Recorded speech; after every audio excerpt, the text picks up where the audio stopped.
Next on Sisterhood of the Second Act.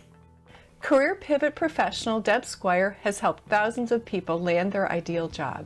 Today she's going to offer some advice on how to get the job you are seeking. Beth Garrett is a color and wardrobe consultant who helps us make a statement when we enter the room. She is going to give us some tips to help us elevate our image. We will meet both of these women on today's edition of Sisterhood of the Second Act. Sisterhood of the Second Act is brought to you by...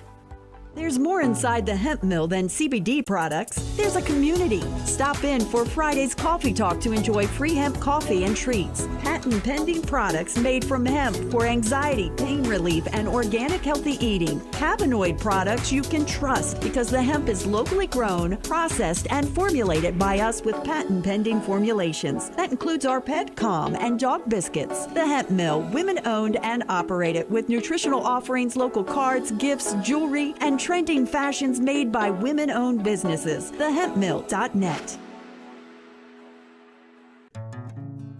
I'm going to be an oak tree. I think I'll be a dogwood tree. My kids say they be looking for a thorny tree for me. With Evergreen, you can be a tree. Our biodegradable urn combines your ashes, natural soil additives, and a native tree of your choice. Be a tree and grow for tomorrow. I want to be a tree. Learn more at evergreenmemorialtrust.com. See where a grateful nation remembers its heroes, and where Thomas Jefferson came to relax. Where small town charm is just down the road from big outdoor adventures. Find peace and quiet, as well as the sounds of family fun. Destination Bedford is located where the Piedmont Plateau meets the Blue Ridge Mountains of Virginia. Where ordinary ends, Bedford begins. From the Fox Radio Roanoke Studios, here's Kathy Heberle. Welcome to Sisterhood of the Second Act. I'm Kathy Heberle, and our guest today is Deb Squire, and Deb has guided thousands of adults to find their ideal job. Now more than ever, people have to make pivots in their career. So Deb, tell us a little bit about yourself. My passion is guiding adults to tap into their natural talents and find meaningful work. And natural talents is something that we don't take a look at enough. Meaningful work changes as our world and our life it changes as well. I remember being 5 years old, and my father had a series of jobs that he kept losing, and I remember thinking that, God, if my dad could find the right job, everything would be okay. And since then, I have just found all kinds of everything, all the nuances about jobs, careers, and workforce just fascinating. So much of what we see in jobs and careers, we see like the 20% of it, not the 80% of what it really is. That's so true. So Deb, in this day and age when we have to submit our resumes so often digitally, how do you get someone to take a look at it, and how do you find a job? Well, so it's really interesting that that's the first question that you asked, and it's often the first question that other people ask. However, it needs to be about the 10th step in your strategy of finding your ideal job. If you're randomly throwing resumes into an online job application system, the chances of you getting even a call for an interview are like 1 out of 100. And so you need a better strategy to do that. Today, resumes are different than they have been in the past as well. So resumes have to be able to be skimmed easily by a human eye, as well as go through the applicant tracking system.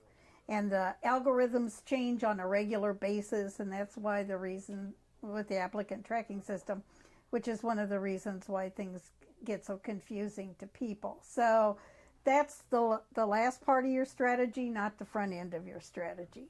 Well, that's very good to know. So tell us then, Deb, how can we get that interview? So how you get the interview, several things to remember.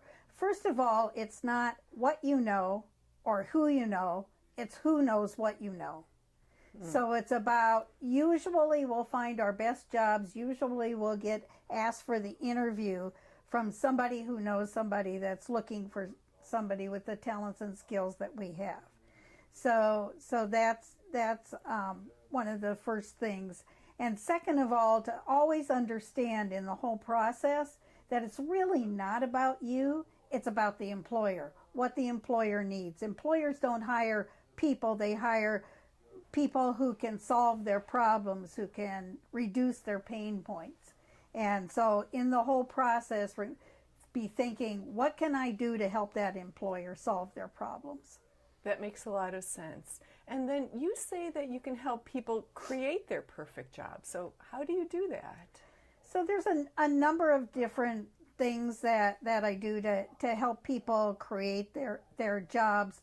One of my natural talents is being able to connect the dots in a different way than other people do. And with my extensive background in jobs and careers and workforce, I know about all kinds of niches and opportunities that people don't necessarily, wouldn't necessarily know about. And so it's a lot about, again, tapping into those natural talents, which of those natural talents you want to use right now, what a meaningful job is for you, what employers need those talents and skills. And so that's really an important piece. Recently, I completed a certification as a personal branding strategist, and that is a different assessment tool, and it helps us to really tap into our natural talents, our authentic self as we're going through the job search. And I'm really excited about that new opportunity to help people in a little different way. That sounds great. We are talking with Deb Squire, a career pivot professional.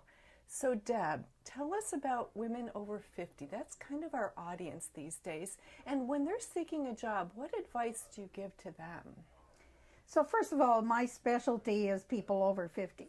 So not just women, but people over 50. And so I've done a lot of work and research and training on people over 50. For women in particular, I think one of the things to remember is that we're a linchpin. We're the linchpin of our jobs, we're a linchpin of our family, we're a linchpin of our community. Deb, you mentioned a new certification that you got. Could you tell us a little bit about that? Yes, I was recently certified as a personal branding strategist, and it's a real interesting assessment that we use because it's about how other people see us. So you can reach out to, when you do the assessment, as many people as you want, and there are a series of questions that they answer about you. And what's really interesting about it is that other people are really more objective about who we are than we are, because we compare apples and oranges. We compare that time that our hair didn't look right, or that, we didn't have the right color, where other people are seeing us in a big picture mode. And so then you get a report back on you, the authentic you, how other people see you. You evaluate it against how you see you, and then there's a number of coaching questions that we have to help you really identify that. So it's a great way to get some wording, some confirmation of skills and talents. So it sounds like a great tool. So what challenges do women over 50 face when they're seeking another job? So women over 50 have a multiplicity of roles. It's very different when you're over 50 than like when you graduate from high school or college, because then it's just about you. But particularly women have taken on a lot of different roles by the time they're 50 or over 50, and understanding the push and pull of those different roles and how you have to make decisions differently because of that, and which are the priorities. One of the things that women need to understand is that they are the linchpins. They're the linchpins of the family, they're the linchpins of their employers, they're the linchpins of the community and of society. And we don't see ourselves as that, but when you're a linchpin, that means that you have a lot of push and pull. You know, people that'll say, yes, go for it. People that'll say, oh, you can't do that. You're too old, or you don't have any background in that. You know, all those naysayers too. Right. So do you have any special programs for women over 50? Most of my programs target people over 50, period, so not just women. Okay. And it's the area of expertise that I really love working in, because I think that younger people have lots of resources, low-skilled people have lots of resources, but once we get to that kind of 50 over age group, people think, well, you got it figured out by now, so just, you know, you can figure it out. But the world's gotten so complicated, and the world of jobs and careers have gotten so complicated that you really need some guidance to help you find that great job. We are talking with career pivot professional Deb Squire. So Deb, you have talked about having, it's not a career path, it's a career pivot. I would love a little bit more insight into that. Okay, so actually we talk about career paths, but they're really, the minority of people were in career paths instead of the majority, but we always look to those people. And we would look to, you know, the gold watch somebody'd get after being at a company for 30 years or something, but we don't look at, they had 8 different jobs within that 30 years. We just think, you know, it's just one job. And that's not necessarily the case. But as fast as our world is moving today, things are changing. I mean, COVID has particularly shown us how quickly things have changed. And so the average job will last around 3 to 5 years. And even if it has the same job title, it'll be very different. Just think about how you did things 10 years ago and how different they are today. Yes, You know, for sure. Yeah, some things are the same and some things change. And so as the world changes, as you as a person and where you are in your life changes, there needs to be pivots. And so how do we benefit from a career pivot then? so how you benefit from a career pivot is by being able to see how you can add value the most. Okay. And too often we might get stuck in something that no longer fits us, and we'll just, you'll just know. Your gut will tell you when it's time to make a change. So that's how you know when it's time to make a career pivot? Usually it's in our body as much as in our brain. I met a lady once a long time ago who said when she got out of college, she made a decision that if she got up 2 weeks in a row and didn't want to go to her work, it was time to change. And she had some of the most interesting jobs I've ever seen. Well, give us just a couple examples of a career pivot. Okay, so a career pivot may be, one of the clients that I worked with was an occupational therapist, and she was looking to make a pivot, and what we ended up getting her into was helping a construction firm do aging in place. So it's where she was able to go in and say, you know, the outlet needs to be this high for this kind of a person or that low, and putting together that occupational therapy and knowing how people move and need things like outlets with a construction company. She would have never thought to go to a construction company, and the construction company wouldn't have advertised for an occupational therapist, but it was two things that matched. Okay, and then I think for our last question, a lot of people do have to work from home now as a pivot. What are the good and the bad parts of that, and how do they stay focused when they're, nobody around to help them stay on track? So that's one of the things that we've learned a lot about during COVID is being able to work from home. Interestingly, in our field, our studies show that only about 20% of the people want to go back to the office full time. So it's all about making those changes that work for you as far as staying at home. Well, Working I from home. can't thank you enough. I think you've shared so much and have given people hope that perhaps we're thinking now, what am I going to do? So thank you for being with us today, Deb. Well, thank you for asking. And we will have all of your contact information available so that if people are looking to make a career pivot at this time of their life, that they can get in touch with you and that you can guide them to something that may be a little bit more suitable and even find something that they really enjoy doing. And that, I think, is a very big thing for women these days especially. We feel like sometimes we have to take a job just to have it, and instead I think you're telling us they can find a job or create a job that they love. Yep. And I love that. So thank you for being with us. And when we come back, Beth Garrett will help us elevate our image and make a great first impression. There's more inside the hemp mill than CBD products. There's a community. Stop in for Friday's Coffee Talk to enjoy free hemp coffee and treats. Patent-pending products made from hemp for anxiety, pain relief, and organic healthy eating. Cannabinoid products you can trust because the hemp is locally grown, processed, and formulated by us with patent-pending formulations. That includes our Pet Calm and dog biscuits. The Hemp Mill, women-owned and operated with nutritional offerings, local cards, gifts, jewelry, and trending fashions made by women-owned businesses. TheHempMill.net.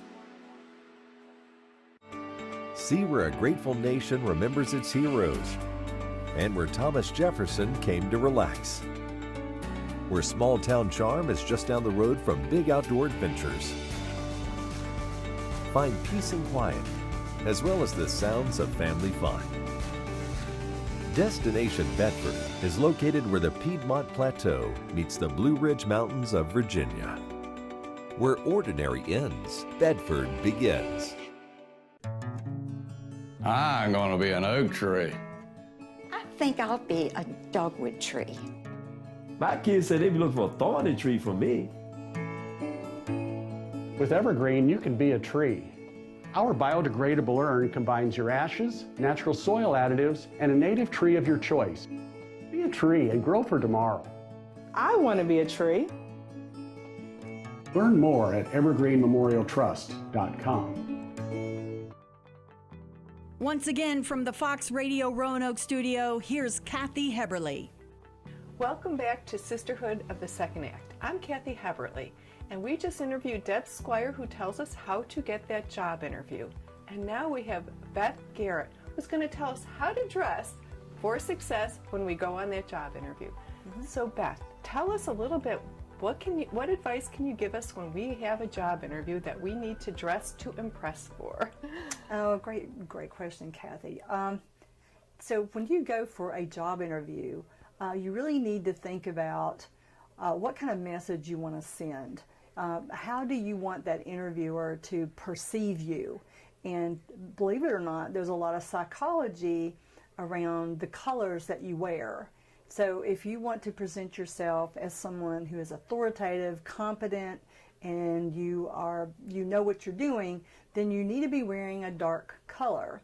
The key is, are you wearing the right dark color that enhances your appearance? Because not everyone looks good in black or, dark gray. So myself, if I was in that situation, I would go with my right shade of navy to be authoritative during an interview.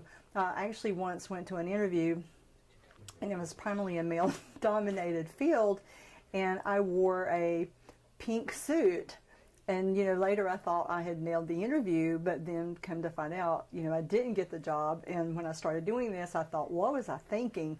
The message was I was sending I'm a girly girl in a male-dominated field. And even though no one may have not overtly thought about that, it's something that the brain picks up on that you don't even realize. So you really want to send the right message. So think about that when you're getting dressed for an interview. Well, that makes sense. For example, the color red, we think of that as a power suit, but is that always the right color to wear for an interview? A red suit, I think, is like overkill, but you would, as a female, you probably would want some type of pop of red in what you're wearing, like a scarf or a tank or some kind of accent color with a dark color, because just like a man, red is the power color, and so you need to be wearing your right red lipstick too. And I know that sounds kind of crazy, but that's just like the man's red tie. And the color red is perceived as the boss, that you're energetic, that you can get it done. And a lot of women, though, struggle with the red with lipstick because they're trying to wear the wrong shade. So if you're a very cool tone person, you need to be wearing a red with more blue in it. If you're a warm tone person, you would want a shade that has a little bit more yellow in it. Well, that makes a lot of sense. So changing from job interviews, I believe that you're going to agree, in the last year or so with COVID, even women working from home, we're not getting out as much. A lot of people have started wearing a lot more casual attire. How can we still look good, and what kind of casual attire is appropriate for us these days? You're right. We are experiencing a more relaxed, more casual atmosphere, but you can actually still look put together and look fabulous with a more casual look. You just need to make sure that your outfits are not like pajamas, but you can wear like sweaters or casual tops that look very nice. But you want your colors to be good so that it flatters your appearance. But you need to be paying attention to your grooming also. So even if you're going to dress casually, you need to fix your hair, you need to fix your makeup, and if you're showing your hands, you need to have your nails done, not chipped nails, all over the place. So pay attention to your grooming and to make sure that the colors and the garments flatter your appearance. Excellent. So I'm with Beth Garrett, and I'd like to know, Beth, a little bit about your own personal appearances. What are you doing? Give us some tips from an expert. During this COVID episode, the one thing I did notice is that when you look in the mirror and you don't like what you see, it actually affects how you feel about yourself. Because I know I had several days there where I didn't really bother to get up and put makeup on and just kind of wore sweats and that sort of thing. And it does affect how you perceive yourself. So I personally have made a choice to every morning get up and at least fix my hair and do a little bit of makeup, even if I'm not going anywhere during the day. But I can guarantee you, if you've been sitting home during this pandemic and you've just been lying around eating bonbons, pulling your hair back in a ponytail and laying on the couch with your sweats on, it has affected your mental health. So your appearance affects so many aspects of your life. Most prominently, your confidence, your self-assurance, and even feelings of attractiveness can be affected by your appearance. I totally agree. I have adopted sort of what you did, where I get up, I get dressed, even to shoes, and I do what I call my 5-minute face, compliments of Beth, of putting the colors on that make me feel good. And even just doing that little bit really starts your day off on the right foot. So as we age, I believe you have shared with me before that our colors can change. Can you tell us a little bit about that for women that are maybe going through midlife and older, maybe things to be aware of and what to do about it? So what I've learned is that as we age, of course, it's very obvious your hair turns cooler, gray or white, but what I've also learned is that your skin changes. As we age, our skin starts losing the pigmentation, which is the color in your skin. And so time has a way of making us look more translucent and more neutral in our skin color. So time fades us and actually pulls us more cool if you don't do anything to counteract that. And most commonly, that would be in relation to your hair. A lot of women don't seem to realize that the colors they wore 20, 25 years ago and felt really good and felt really vibrant in have probably changed And they may realize something's off, but they haven't figured it out yet what it is. So if your hair has changed color, your skin has changed color, then it's probably time to have a color analysis refresh and find out what the next phase of colors are that's going to enhance your appearance and make you feel good about yourself. I like that, and I find too that even your jewelry, isn't that true, that your jewelry, your accessories will also change? Is that something that you can help the women with? Yes, like your metallics that you wear. Yes. Is even in regard to your, relates to your season. Okay. So if you're deep and cool or light and cool, the silver jewelry is more flattering on your skin tone. And if you are warm, then light and warm or deep and warm, then gold or like bronze or copper is going to look best on your skin tone. So women, before we start spending a lot of money on jewelry and accessories, that it is really good to know your colors, and as you're aging, to get a refresh. I think that's really, really great advice. So the other thing is, as we age and our skin tones change, how does the makeup we wear and the way we dress affect our salary? Because I've heard that there's a connection. Yes, there's some research out there that shows that among women who work, those who wear makeup tend to make about $6,000 a year more than those who don't. And the reason that is so is when you read the article, you find that women who take the time to fix themselves up tend to look more put together and more professional, and they get promoted more often. And of course, cosmetics is part of that process of fixing yourself up. So it's really about fixing yourself up, and the cosmetics is part of that. But those women tend to make more money. And I was actually at a vendor event one day at a business, and I noticed that all the women who came by to see me were dressed very casually for the workplace.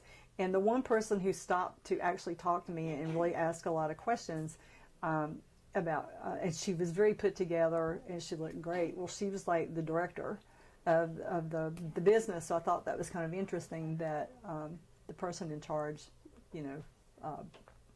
had the more put together look than the other employees. Yes. So I'm with Beth Garrett. She helps us enhance our image with her business, Elevating Your Image. And I have a question about your body shape. Could you help us with that? Sure. Is that something that you can work with? Oh, absolutely. Yes. I also offer a style analysis, and it comes with a customized style book that's specific to your body type and your face shape. And have you ever met someone who looks like $1 million? And when you start dissecting what is it about them that makes them look like $1 million, and what you come up with, well, I can't see anything that stands out that's other than how other people dress. But you're like, man, they look great though. So there are subtle things that you can do that actually enhance your face.